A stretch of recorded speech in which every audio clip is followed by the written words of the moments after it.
एक बार की बात है, धुंध भरे पहाड़ों के बीच बसे एक छोटे से शहर में रूही नाम की एक जिज्ञासु और साहसी युवा लड़की रहती थी।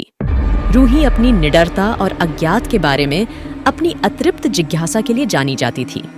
एक दिन अपने शहर के बाहरी इलाके की खोज करते समय उसकी नज़र एक पुरानी जीर्ण शीर्ण हवेली पर पड़ी, जिसमें ऊंची लताएं, टूटी खिड़कियां और एक भयानक आभा थी जिसने उसकी रीढ़ को कंपा दिया।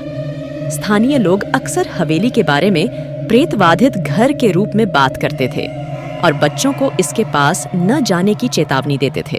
लेकिन रूही, एक बहादुर जान होने के नाते, हवेली की परेशान कन शहरत के पीछे छपे इसरार से पर्दा उठाने की लालच का मुकाबला नहीं कर सकी।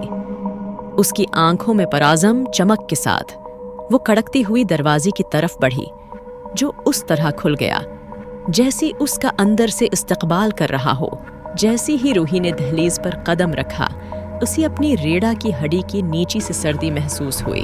अंदर की रोशनी मुधम थी और साई दीवारों पर बेहद रक्स कर रही थी। जब वो एहतियात से आगे बढ़ी तो उसकी वजन की नीची फर्श की तख्ती कितरने लगी। उसका दिल उसकी सीने में धड़क रहा था, पर असरार सरगोशियां हालों में गूंजती नजर आईं और अजीब व गरीब शख्सियतें उसकी आंख की कोने में नमूदार होकर गायब हो गईं। परेशान किन माहौल के बावजूद रूही ने तलाश जारी रखी। उसका तजस्सुस उसके खौफ पर गालिब आ गया। उसने किताबों की अलमारियों के पीछे छुपे खफिए रास्ते, पुराने आसार और भूली हुई यादों से भरे कमरे और ऐसी पेंटिंग्स दरियाफत के जो उसकी हर हरकत की पैरवी करते नजर आए। जैसी ही वो घर की गहराई में दाखिल हुई, वो उस एहसास को नहीं झटक सकी कि उसे देखा जा रहा है। अचानक उसने ऊपर की मंजिल से तेज आवाज सुनी। एक पल की भी झिझक के बिना वह चरमराती सीढ़ियां चढ़ गई, उसके कदम धीमे और जानबूझकर। ऊपर पहुंचने पर उसने खुद को एक बंद दरवाजे के सामने पाया, जहां से आवाज आ रही थी। एक गहरी सांस के साथ उसने अपना सारा साहस जुटाया और दरवाजा खोल दिया।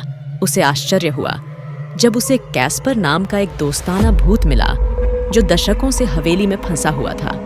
कैस्पर ने खुलासा किया कि वह कभी हवेली का मालिक था और उस पर उस अपराध का गलत आरोप लगाया गया था जो उसने नहीं किया था, जिससे उसकी दुखद मौत हो गई।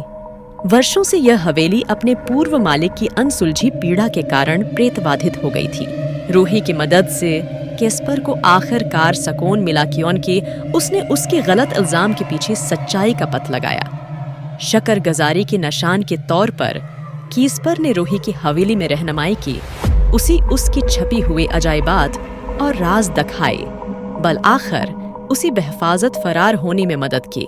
इस दिन के बाद से प्रेतवादत घर को शहर के लोगों का खौफ नहीं रहा।